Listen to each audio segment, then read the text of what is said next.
प्रभु के नाम की स्तुति हो। आप सबको जय मसीह की। आज से हम मरकुस की किताब का अध्ययन करना चाहते हैं। मरकुस द्वारा रचित सुसमाचार विवरण, जो कि नए नियम में पाया जाता है। और आज हम इस किताब के एक परिचय के रूप में, एक पृष्ठभूमि के रूप में कुछ बुनियादी बातों पर चर्चा करना चाहते हैं। यानी इस किताब का अध्ययन करने से पहले हम एक आधार स्थापित करने का प्रयास करेंगे, इस उम्मीद के साथ कि यह हमारे अध्ययन में हमारे लिए सहायक होगा। सबसे पहले सुसमाचार विवरण, इस पद पर हम थोड़ा विचार करेंगे। सुसमाचार विवरण, इस पद का क्या तात्पर्य है? नए नियम की 4 आरंभिक किताबों को सुसमाचार विवरण कहा जाता है।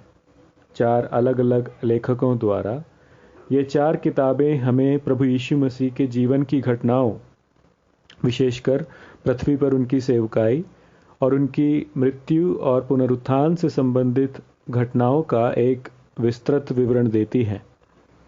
और हालांकि ये किताबें हमें प्रभु के जीवन की अनेक घटनाओं का विवरण देती हैं, ये किताबें प्रभु की जीवनी नहीं हैं। यानी इन लेखकों का उद्देश्य ये नहीं था कि प्रभु के जीवन के अलग अलग पड़ावों को, यानी पहले प्रभु का जन्म, फिर उनका बचपन, फिर उनका यौवन और उसके बाद उनके जीवन के माध्यमिक काल की घटनाएं और फिर उनके जीवन के आखिरी दिनों के अनुभवों को एक क्रमित रीति से प्रस्तुत करें, जैसा कि हमने इस संसार के कई प्रतिष्ठित व्यक्तियों की जीवनियों में देखा होगा। बल्कि इन सुसमाचार विवरणों को लिखने वाले ये लेखक, इनका उद्देश्य था कि अपने पढ़ने वालों के साथ एक अनोखे व्यक्ति, एक बहुमूल्य व्यक्ति यानी प्रभु यीशु मसीह को बांट सकें। ये लोग खुद इस व्यक्ति से रूबरू हो चुके थे और इस व्यक्ति के कारण अपने जीवन में एक आंतरिक बदलाव, एक गहरा बदलाव अनुभव कर चुके थे। और इसलिए उनमें एक तीव्र उत्सुकता थी कि वे दूसरे लोगों के साथ इस व्यक्ति के विषय में बांट सकें। और यही उनका प्रयास था। ये लोग हमारे सामने प्रभु यीशु मसीह को प्रस्तुत करना चाहते हैं। अपने अपने नज़रिए से, अपने अपनी रीति से यीशु को हमारे सामने पेश करना चाहते हैं। कहने का अर्थ, इन सुसमाचार विवरणों को लिखने वाले कोई साहित्यिक या काव्यात्मक लोग नहीं थे। ये ऐसे लोग नहीं थे जो पेशे से लेखक थे या उनका पेशा था कि इस रीति से लोगों के जीवन के अनुभवों को देखकर उन पर टिप्पणी करना या लोगों के जीवन देखकर उनका विवरण लिखना। बल्कि ये लोग हम जैसे साधारण और मामूली लोग थे, जो यीशु मसीह द्वारा ऐसे प्रभावित हुए थे कि उनके विषय में दूसरों तक उनके बारे में खबर पहुंचाना चाहते थे। उनका विवरण, उनके जीवन का विवरण और उनके चरित्र की खूबियां दूसरों के सामने प्रस्तुत करना चाहते थे। और इन लेखकों का उद्देश्य केवल इतना ही नहीं था कि प्रभु के जीवन की घटनाओं को एक मनोरंजक रीति से उन घटनाओं का विवरण दें कि पढ़ने वालों का टाइम पास हो सके, या फिर पढ़ने वाले प्रभु के जीवन के उदाहरण से उनकी अच्छाइयाँ अपने जीवन में अपना सकें। ऐसा नहीं था, बल्कि ये लोग इस बेशकीमती और बहुमूल्य व्यक्ति यानी प्रभु यीशु मसीह को अपने पढ़ने वालों के सामने पेश करते हैं और इस उद्देश्य के साथ पेश करते हैं कि जो इनको पढ़ते हैं उनके जीवन में, उनके मन में कुछ प्रतिक्रिया हो। जी, ये लेखक अपने पढ़ने वालों से एक प्रतिक्रिया की मांग करते हैं, एक जवाब की मांग करते हैं। वे कहते हैं कि ये है परमेश्वर का पुत्र यीशु मसीह, जो पापियों के उद्धार के लिए अपना प्राण देने इस जगत में एक मनुष्य बनकर आया था, जिसने क्रूस पर पाप और पापियों के विरुद्ध परमेश्वर के प्रकोप को अपने ऊपर ले लिया, कि जो कोई उस पर विश्वास करे वह अपने पापों से उद्धार पा सके। और फिर ये बताने के बाद वे अपने पढ़ने वालों से पूछते हैं, क्या तुम क्या तुम उस पर विश्वास करते हो? क्या तुम उस पर विश्वास करते हो? यह प्रश्न प्रत्यक्ष रूप से इन चारों किताबों में शायद हमें ना मिले, परंतु अप्रत्यक्ष रूप से इन चारों सुसमाचार विवरणों के लेखक ये प्रश्न अपने पढ़ने वालों से पूछ रहे हैं। क्या तुम उस पर विश्वास करते हो? तो इस बात को ध्यान में रखते हुए हम इस किताब का अध्ययन करेंगे कि यह प्रभु की जीवनी नहीं है, बल्कि मरकुस द्वारा एक प्रयास है कि पढ़ने वालों को यकीन दिलाया जा सके कि वे लोग यीशु पर विश्वास लाएं। दूसरी बात, यदि हम कहते हैं कि इन लेखकों ने इस उद्देश्य के साथ ये किताबें लिखी थी कि पढ़ने वाले उस यीशु पर विश्वास करें जिन पर इन्होंने विश्वास किया था, तो एक जाहिर सा प्रश्न उठाया जा सकता है, और वो प्रश्न है कि यदि सच में इन्होंने इस उद्देश्य के साथ ये विवरण लिखे हैं, तो हो सकता है कि हमें यकीन दिलाने के लिए उन्होंने कुछ बातें अपनी ओर से जोड़ दी हों जो वाकई में सच ना हो। यीशु के विषय में अपनी उत्सुकता और आवेश के कारण हो सकता है इन्होंने कुछ बातें बढ़ा चढ़ाकर प्रस्तुत की हों। ये प्रश्न मायने रखता है, परंतु हमारा बुनियादी विश्वास ये है कि ये परमेश्वर का वचन है। पवित्र आत्मा की प्रेरणा से इन लेखकों के द्वारा यह वचन हम तक पहुंचाया गया है, और इसमें कोई त्रुटि या गलती नहीं हो सकती है और ना है। इस बुनियादी विश्वास के आधार पर हम बाइबल पढ़ते हैं, और यह मरकुस की किताब के विषय में भी लागू होता है। यीशु मसीह के जीवन की घटनाओं का एक विवरण बहुत से लोगों ने लिखा है। मत्ती, मरकुस, लूका और यूहन्ना के अतिरिक्त और कई लोगों ने प्रभु यीशु मसीह के जीवन की घटनाओं का विवरण लिखा है, परंतु वे सब बाइबल में शामिल नहीं किए गए। केवल इन 4 किताबों पर पवित्र आत्मा की मोहर लगी है, यानी हम विश्वास के साथ कह सकते हैं कि ये एक ठीक और सच्चा विवरण है। इसका अर्थ ये नहीं है कि ऐतिहासिक या वैज्ञानिक रूप से बाइबल की सच्चाई को साबित नहीं किया जा सकता। ये बाइबल जिसे हमने अपने जीवन की आशा माना है, अपने जीवन का आधार बनाया है, ये किताब इतिहास के सबसे प्रमाणित दस्तावेज़ों में से एक है। इसका एक तकनीकी अध्ययन हम इस समय नहीं करना चाहते हैं, परंतु इतना हम ज़रूर कह सकते हैं कि ऐतिहासिक और वैज्ञानिक रीति से भी बाइबल की वास्तविकता स्थापित की जा सकती है, परंतु वो हमारे विश्वास का आधार नहीं है। हमारे विश्वास का आधार है हमारे मन में पहुंचाई गई परमेश्वर की गवाही, पवित्र आत्मा की गवाही, जो हमें यकीन दिलाती है कि इस किताब में किसी प्रकार की कोई त्रुटि नहीं है और ये एक सच्चा और ठीक विवरण है। खैर, ये तो हुई चारों सुसमाचार विवरणों से जुड़ी हुई कुछ सामान्य सच्चाइयाँ। तो फिर मरकुस के सुसमाचार विवरण के विषय में हम क्या कहेंगे? इसकी क्या खास बात है? क्यों ना हम मत्ती रचित सुसमाचार या लूका रचित सुसमाचार या यूहन्ना रचित सुसमाचार का अध्ययन करें, मरकुस ही क्यों? तो आइए मरकुस के सुसमाचार विवरण की कुछ विशेषताओं पर हम चर्चा करें। सबसे पहला, इस किताब की सबसे प्रत्यक्ष खासियत जो एक झलक में ही सामने आती है, वो ये है कि ये एक छोटा और संक्षिप्त विवरण है। जी, मरकुस अल्प शब्दों में, बहुत ही थोड़े लफ्ज़ों में प्रभु के जीवन की विभिन्न घटनाओं का विवरण देता है, और जहां लूका और मत्ती इन घटनाओं को विस्तार में बताने के लिए बारीक जानकारियां प्रदान करते हैं, वहीं मरकुस लघु शब्दों में काम निपटा देता है, जो कि इस किताब की एक अनोखी बात है।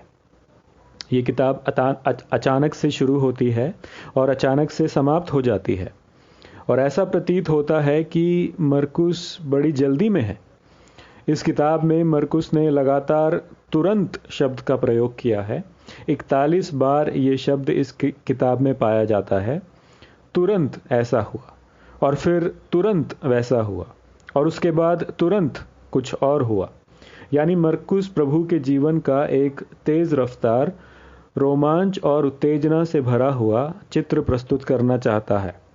और कई बाइबल शिक्षकों का मानना है कि मरकुस प्रभु के जीवन की घटनाओं को जल्दी जल्दी में शायद इसलिए पेश करना चाहता है क्योंकि वह जल्दी प्रभु की मृत्यु की घड़ी तक पहुंचकर उनके जीवन के आखिरी दिनों पर ज़्यादा ध्यान देना चाहता है। और हो सकता है ऐसा ही हो, क्योंकि इस किताब का 1/3 भाग प्रभु के जीवन के आखिरी सप्ताहों का विवरण देता है। मरकुस के सुसमाचार की एक अन्य खासियत और एक महत्वपूर्ण खासियत यह है कि ये शायद सबसे पहला सुसमाचार विवरण था। मरकुस की किताब लूका, यूहन्ना और लगभग निश्चित रूप से मत्ती से भी पहले लिखी गई थी। यानी प्रभु की मृत्यु के पश्चात लगभग 30 वर्ष के अंतर्गत ही ये किताब लिखी गई थी। और ये इसलिए महत्वपूर्ण है क्योंकि यीशु मसीह की ऐतिहासिक प्रामाणिकता के लिए ये एक ठोस सबूत है। यानी यीशु मसीह नाम का एक पुरुष सच में इज़राइल के नासरत की गलियों में चलता फिरता था, इस बात की पुष्टि करने के लिए ये एक महत्वपूर्ण सबूत है। क्योंकि किसी भी व्यक्ति के ऐतिहासिक अस्तित्व को स्थापित करने के लिए ये आवश्यक है कि उनके जीवन काल से अधिक अंतराल बिना ही कोई दस्तावेज हो जिसमें उनका जिक्र किया गया हो। यानी ये महत्वपूर्ण है कि यीशु की मृत्यु के 30 वर्ष के अंतर्गत ही मरकुस ने ये विवरण लिखा है। क्योंकि जब मरकुस ने ये लिखा था तब ऐसे बहुत से लोग जीवित थे जिन्होंने यीशु को देखा था, जो यीशु को जानते थे और उन घटनाओं से परिचित थे जिनका जिक्र मरकुस कर रहा है। और यदि मरकुस ने कुछ भी ऐसा लिखा होता जो सत्य नहीं है, ये लोग तुरंत मरकुस पर प्रश्न उठा सकते थे कि भाई तुमने यहाँ ये क्या लिखा है, ऐसा तो कुछ नहीं हुआ था। उदाहरण के तौर पर मरकुस ने लेवी नामक चुंगी लेने वाले एक व्यक्ति का विवरण दिया है। और मरकुस बताता है कि ये एक चुंगी लेने वाला था जो खुद यहूदी होने के बावजूद रोमी सरकार के लिए यहूदियों से चुंगी लिया करता था। यानी उस समय का एक घृणित पापी और दुष्ट व्यक्ति था, समाज की दृष्टि में एक तुच्छ व्यक्ति था, अपने ही लोगों की नज़रों में एक गिरा हुआ व्यक्ति था। परंतु एक दिन अचानक उसकी भेंट यीशु से हुई और उसका जीवन सर से लेकर पांव तक एकदम बदल गया। और चुंगी लेने वाला लेवी बाद में यीशु का प्रेरित मत्ती के नाम से जाना जाता था। और यदि मरकुस का ये विवरण सही नहीं है तो लेवी को जानने वाला कोई भी व्यक्ति मरकुस पर प्रश्न उठा सकता है कि ये तुमने क्या मनगढ़ंत कहानी लिखी है। मैं लेवी को अच्छी तरह से जानता हूँ और मुझे मालूम है कि जितना दुष्ट वो पहले था उतना ही दुष्ट मरते दम तक था। उसमें ऐसा कोई बदलाव नहीं आया जैसा तुमने यहाँ बताया है, तुमने झूठ लिखा है। ऐसे कई लोग कई विषयों पर मरकुस पर सवाल उठा सकते थे। इसलिए हम निश्चितता के साथ कह सकते हैं कि मरकुस एक सटीक और सच्चा विवरण दे रहा है, एक विश्वसनीय विवरण दे रहा है, क्योंकि प्रभु यीशु की मृत्यु के बहुत ही कम समय में ये किताब लिखी गई थी। तीसरी बात, मरकुस ने ये सुसमाचार शायद रोम में बसे अन्य जाति लोगों के लिए यानी गैर यहूदी लोगों के लिए लिखा था। मरकुस की लेखन शैली के आधार पर हम ये अनुमान लगा सकते हैं कि मरकुस का मुख्य उद्देश्य यहूदियों को यीशु का विवरण देना नहीं, बल्कि मुख्य रूप से अन्य जाति लोगों को उनके जीवन का विवरण देना था। और इसलिए हमारे लिए इस किताब को समझ पाना और ग्रहण कर पाना शायद मत्ती या यूहन्ना की किताब को ग्रहण कर पाने से थोड़ा सरल होगा, क्योंकि यहूदी इतिहास और संस्कृति की एक गहरी जानकारी होना इस किताब को समझ पाने के लिए शायद अनिवार्य नहीं है। तो ये थी इस किताब की कुछ विशेषताएं, कुछ खूबियाँ। और आखिर में हम कुछ समय इस किताब के लेखक मरकुस पर ही चर्चा करना चाहते हैं। मरकुस का जिक्र इस किताब में कहीं नहीं किया गया, परंतु आरंभिक कलीसिया के दिनों से ही इस किताब के रचयिता होने का श्रेय मरकुस को ही दिया जाता है। और हम जानना चाहते हैं कि कौन है ये मरकुस जिसने ये किताब लिखी थी। नए नियम के विभिन्न स्थानों में इस व्यक्ति का जिक्र किया गया है। हम इन अलग अलग बिंदुओं को जोड़कर मरकुस का एक चित्र बनाने का प्रयास करेंगे। तो थोड़ा गौर कीजिए, मेरे साथ साथ चलिए, बड़ी दिलचस्प बातें हमें देखने को मिलेंगी। मरकुस का जिक्र पहली बार प्रेरितों के काम उसके 12वें अध्याय के 12वें पद में पाया जाता है। और वहाँ से हमें मालूम होता है कि मरकुस का दूसरा नाम यूहन्ना था और वो मरियम नामक एक विश्वासी स्त्री का बेटा था, एक मसीही स्त्री का बेटा था। और शायद यरूशलेम की कलीसिया अक्सर इनके घर पर प्रार्थना और आराधना के लिए एकत्रित हुआ करती थी।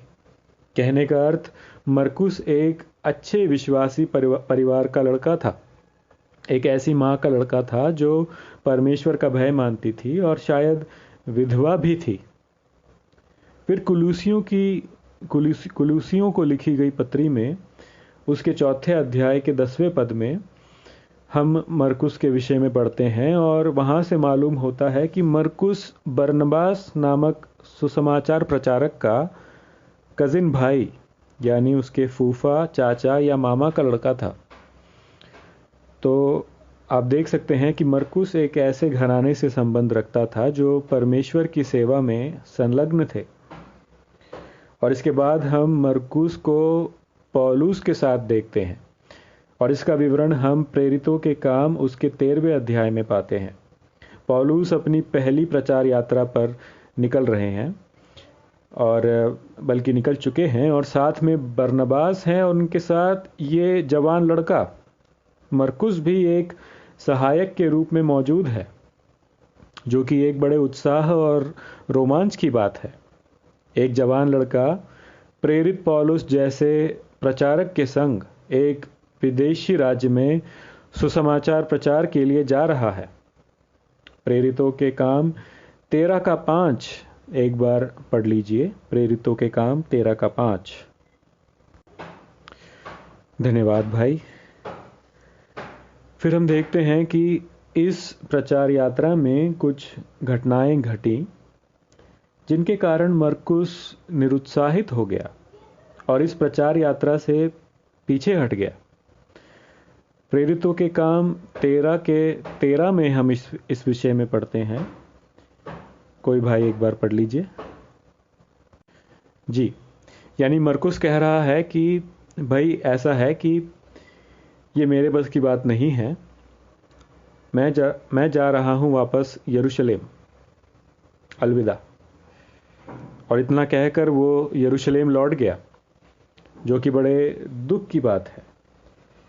खैर, मरकुस के इस रीति से पलट जाने का पौलुस पर बहुत गहरा प्रभाव पड़ा और ये हम देखते हैं प्रेरितों के कार्य उसके 15वें अध्याय में। वो घड़ी आ चुकी थी जब पौलुस अपनी दूसरी प्रचार यात्रा के लिए निकलने वाला था और बड़ी चर्चाएं हो रही हैं कि कौन कौन जाएगा पौलुस के साथ। बड़े उत्साह और रोमांच का समय है और हम क्या देखते हैं कि अचानक वहाँ एक विवाद उत्पन्न होता है। प्रेरितों के काम 15:36 से 39 एक बार पढ़ लीजिए। प्रेरितों के काम 15:36 से 39। जी धन्यवाद भाई। यानी पौलुस मरकुस से नाखुश था। मरकुस का भाई बरनबास चाहता था कि इस युवा को एक और अवसर दिया जाए, परंतु पौलुस इसके लिए कतई राजी नहीं था। आप क्रिकेट जगत के एक उदाहरण की कल्पना कर सकते हैं। मान लीजिए कोई युवा खिलाड़ी जो बड़ा ही प्रतिभाशाली हो और उसे एक बड़े मंच पर यानी विश्व कप जैसी प्रतियोगिता में खेलने का अवसर दिया जाए और कप्तान ने बड़ा बड़ा भरोसा प्रकट करते हुए उसे मैदान में उतारा और 11 खिलाड़ियों की सूची में उसे शामिल किया। बड़ी ही उम्मीदों के साथ इस जवान खिलाड़ी को मैदान पर उतारा गया और ये क्या, पहली ही गेंद पर वो आउट हो गया और वापस पवेलियन लौट गया और कप्तान निराश हो गया और कप्तान ने कहा कि नहीं, इसने मेरा भरोसा तोड़ दिया है, ये दोबारा अवसर दिए जाने के लायक नहीं, मैं इसे एक और अवसर नहीं दूंगा। और पौलुस यहाँ मरकुस के साथ कुछ ऐसा ही कर रहा है। उसने कहा कि ये दगाबाज है, बीच सफ़र में साथ छोड़ देने वाला है, इस पर हम भरोसा नहीं कर सकते, इसे हम साथ नहीं ले जाएंगे। खैर, हम देखते हैं कि बरनबास मरकुस को एक और अवसर देना चाहता था और फिर अपने साथ उसे ले जाता है, जबकि पौलुस एक अलग रास्ते पर निकल जाता है। और फिर उसके बाद मरकुस गायब सा हो जाता है। बड़े लंबे समय तक उसका कोई जिक्र हम नहीं पाते हैं। परंतु कुछ सालों बाद जब पौलुस रोम में अपने ही घर में बंधुआई में था, यानी जेल में नहीं था परंतु अपने ही घर में कैद था, जहां एक सिपाही उन पर निगरानी रखे हुए था, उन दिनों में उन्होंने कुलूसियों की कलीसिया को एक पत्री लिखी और वहां इस पत्री में हम मरकुस का जिक्र पाते हैं। कुलूसियों 4:10 एक बार पढ़ लीजिए। कुलूसियों 4:10। यानी मरकुस अब वापस पौलुस के साथ है। पौलुस जो घर में कैद है, बाहर कहीं नहीं जा सकता, उसके लिए एक सहायक के रूप में मरकुस को वहां हम देखते हैं। और यही नहीं, पौलुस कुलूसियों के विश्वासियों को आज्ञा देता है कि यदि मरकुस उनके पास आए तो वे उसके साथ अच्छा व्यवहार करें। यानी हो सकता है कि किसी समय में पौलुस ने मरकुस के विषय में इन भाइयों से कहा होगा कि देखो, मरकुस एक बड़ा दगाबाज आदमी है, बीच सफ़र में छोड़ देने वाला आदमी है, इससे ज़रा बच के रहना, इससे दूर रहना। परंतु यहाँ पौलुस कह रहे हैं कि नहीं, मैं गलत था, मरकुस एक अच्छा और विश्वसनीय साथी है, मेरे कैद के समय में भी मेरे लिए लाभदायक साबित हुआ है, और यदि वो कभी तुम्हारे पास आए तो अवश्य उसे स्वीकारना, उसके साथ अच्छा व्यवहार करना। और उसके बाद दूसरे तीमुथियुस 4:9-11 एक बार पढ़ लीजिए। दूसरा तीमुथियुस 4 अध्याय पद 9-11। यहाँ पौलुस के जीवन का एक अत्यंत निराशा भरा समय है। पौलुस फिर से कैद में है और इस बार जेल में कैद में है और किसी भी घड़ी उन्हें मृत्यु की सज़ा सुनाई जा सकती है। ऊपर से उनके साथियों में से कोई उनके साथ नहीं है और ऐसे में पौलुस तीमुथियुस से कह रहे हैं, मैं अकेला हूँ, जल्दी मेरे पास आ जा, मुझे तेरी ज़रूरत है। और फिर पौलुस कहते हैं कि अपने साथ मरकुस को भी लेते आना, क्योंकि वो मेरे लिए बड़े काम का है। वो मेरे लिए बड़े काम का है। कहने का अर्थ, इस दौरान कुछ हुआ था कि मरकुस के विषय में पौलुस की राय बदल गई थी। मरकुस में एक महत्वपूर्ण बदलाव आया था। आखिर क्या हुआ था? कैसे मरकुस में ये बदलाव आया था? एक समय पौलुस उसे अपने साथ प्रचार यात्रा पर ले जाने के लिए भी तैयार नहीं था और यहाँ तक कि अपने साथी बरनबास से भी इस कारण झगड़ा कर बैठा था। अब ऐसा क्या हुआ कि पौलुस कह रहा है कि वो मेरे लिए बड़े काम का है? बड़े आश्चर्य की बात है। थोड़ा और छानबीन करने पर शायद इस विषय में कुछ सूचना हमें मिलती है। पहला पत्रस 5:13 एक बार पढ़ लीजिए। पहला पत्रस 5:13। यानी पत्रस बेबीलोन से कुछ अन्य कलीसियाओं को पत्री लिख रहे हैं और ये बताते हैं कि मरकुस उनके साथ है। यानी जब मरकुस अचानक से गायब हो गया था, वो शायद कुछ समय पतरस की अगुवाई में, पतरस की देखरेख में उनके साथ था। और प्रभु ने पतरस के द्वारा मरकुस को उभारा, मरकुस को प्रोत्साहित किया, मरकुस के चरित्र को निर्मित किया, सशक्त किया। और पतरस की निगरानी में मरकुस की आत्मिक उन्नति हुई और ये बंदा निखर गया। ये बंदा जो एक समय प्रचार यात्रा से पीछे हटकर अपने साथियों को पीठ दिखाकर भाग गया था, प्रभु ने उसे निर्मित किया, उसे सक्षम बनाया।